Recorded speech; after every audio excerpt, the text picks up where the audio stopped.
Bugün erkenciyiz. Saat gece 3. Bir vampirin tarif defterinden bildiriyorum. En baştan uyarıyorum. Sakın aç karnına izlemeyin. Bitersiniz. Sandviç, köfte severler. Daha önce hiçbir yerde görmediğiniz bu tarifler sizin için. Çok daha lezzetli olması için mutlaka tost ekmeklerin köşelerini kesin. Bu parçaları daha sonra kullanacağız. Kullandığımız konserve ton balığı mutlaka çok iyi bir marka olmalı. Meze yapmadığımız için lezzeti çok önemli. İlk tarifte ton balığının yağına ihtiyacımız yok.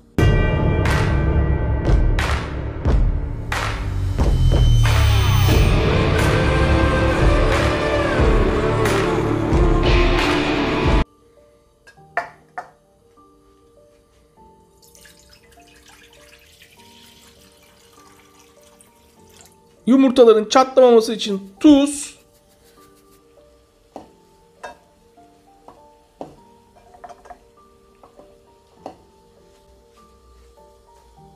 yumurtaların pişme derecesi çok önemli. Hemen kronometreyi başlatalım. Bir kaba soğuk su. 6. dakikada ilk yumurtayı çıkartıyorum. İlk yumurtanın haşlanma süresi 6 dakika. Diğer 2 yumurta haşlanmaya devam ediyor. Karışmaması için az haşlanan yumurtayı başka bir kaba alıyorum. 9 dakika 30 saniye sonra diğer 2 yumurtayı soğuk suyun içine alıyorum ve daha fazla haşlanmasını istemiyorum. Soğuk su yumurtaların daha fazla pişmesini engelleyecek. Az haşlanmış yumurta köşede sırasını beklesin. Diğer fazla haşlanmış yumurtalar hemen ikiye keselim.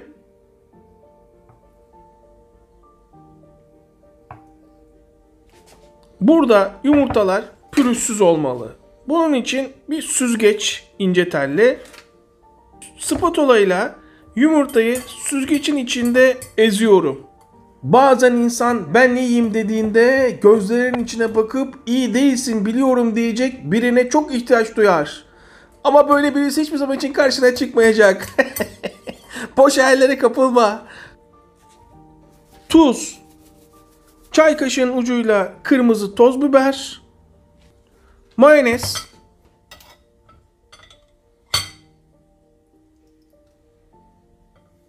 Bir buçuk yemek kaşığı mayonez. Hardal. 1 çay kaşığı hardal. Çocuklar için yapıyorsanız hardal kullanmayabilirsiniz. Karıştır. Bütün malzeme birbirine girsin. Çok iyi karıştırdığına emin olduktan sonra az pişmiş yumurta çok keskin bir bıçak yardımıyla ortadan ikiye keselim. Dikkatli bir şekilde parçalanmasın. Artık sandviçimizi yapmaya başlayabiliriz. Yumurta tam ortaya. Fazla yağ akmış ton balığı. Burada önemli nokta mutlaka iyi bir marka kullanın. Mükemmel sandviçi kovalıyoruz. Yaptığımız yumurta sos tam ortaya. İyice dağıtalım. İyice dağıtın.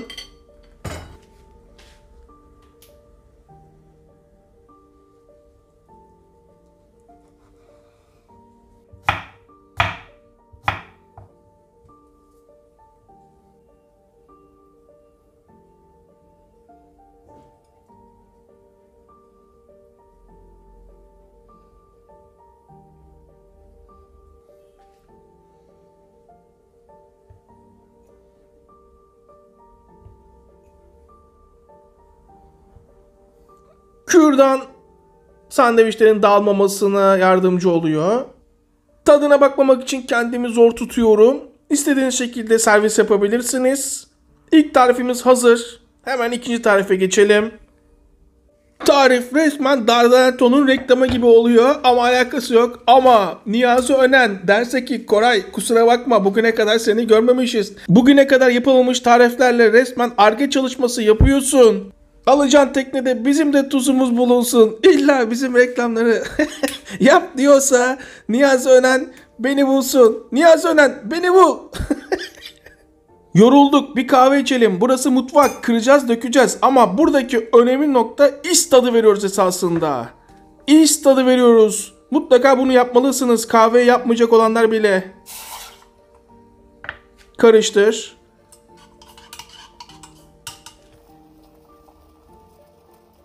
Ölümlü dünya. 5 dakika sonra hayatta olacağımızın garantisi yok. O yüzden bugüne kadar kırdığınız herkesi arayın ve bir daha küfür edin. Bıraksanız 3-4 saat aralıksız yanar. Kampta yemeğinizi bile yapabilirsiniz.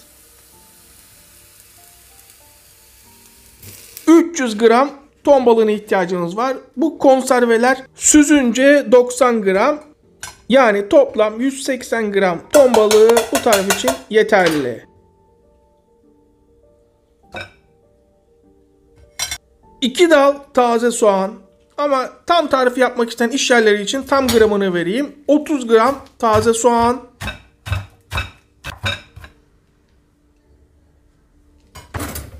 Ne kadar ince o kadar lezzetli. Maydanoz, bir tutam maydanoz. Yine tam gramını vereyim yapmak isteyen işyerler için 15 gram maydanoz. Yarım çay kaşığı tuz. 1 çay kaşığı kırmızı toz biber. Yarım çay kaşığı karabiber. Yumurta. 2 yumurta. Karıştır. Yanlış görmüyorsunuz. Burada galeta unu, ekmek içi yok. İyice karıştırdığınıza emin olduktan sonra bir kaşık yardımıyla ölçümüz 1 yemek kaşığı. Buradaki püf noktası çok iyi sıkmalısınız. Galeta unu veyahut da herhangi bir ekmek içi olmadığı için buradaki püf noktası çok iyi sıkmak. Bu kadar 4 tane yeterli. Hemen ocağın başına geçelim. Zeytinyağı. Daha lezzetli olması için tereyağı. Hatta bir parça daha atalım.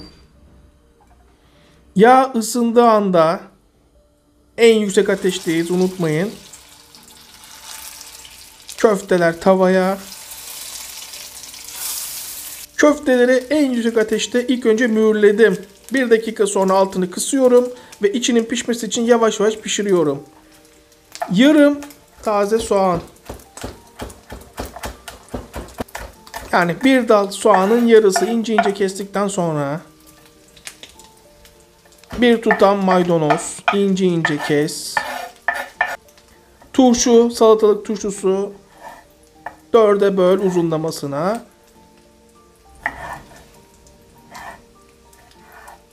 Ne kadar çok turşu kullanırsanız o kadar lezzetli olur ve ne kadar ince keserseniz o kadar lezzetli olur. 6 dakika sonra köfteleri çeviriyorum. Daha fazla pişirmeyin, kurutursunuz.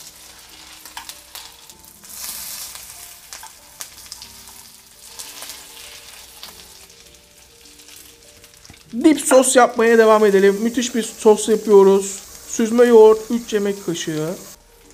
Bunu açabilmek için ev yoğurdu kullanalım. 3 yemek kaşığı ev yoğurdu. Sumak, kırmızı toz biber, tuz, hardal 1 tatlı kaşığı, zeytinyağı. Karıştır. Sadece karıştır. Ve 6 dakika sonra tekrar sadece köşeleri pişmesi için 30'ar saniye köşelerini pişiriyorum. Yani toplam 12 dakika pişirdik köfteleri.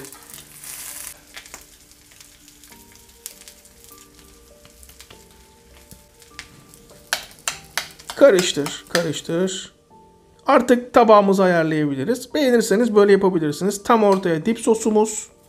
Biraz pul biber.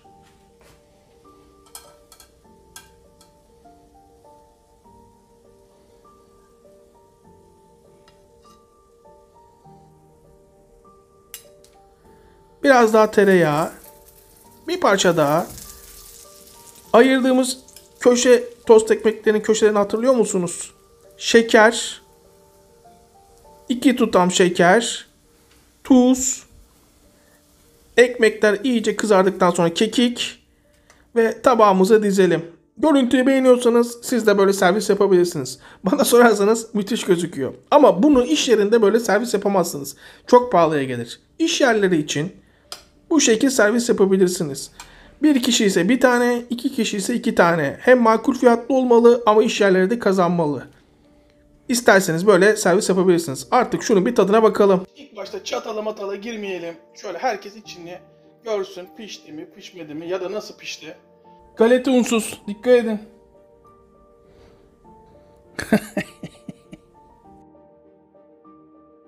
Dardanel mutlaka bu tariflere kon. Açın ağzınızı. Şunun bir tadına bakın bakalım.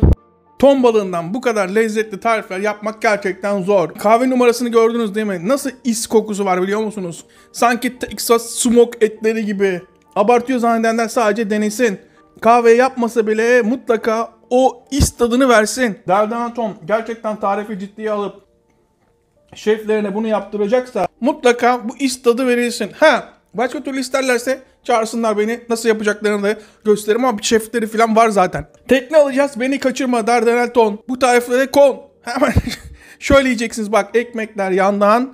Şunun lezzetsiz olma şansı var mı? Ve dip sos.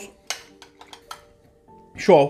Çocuklarına balık yediremeyenler. Beslenme çantalarına 2 tane şundan koyun. Gösterdiklerimden alırsanız ekonomik olanların fiyatı iyi. Bakalım mı şunun şöyle bir tadına?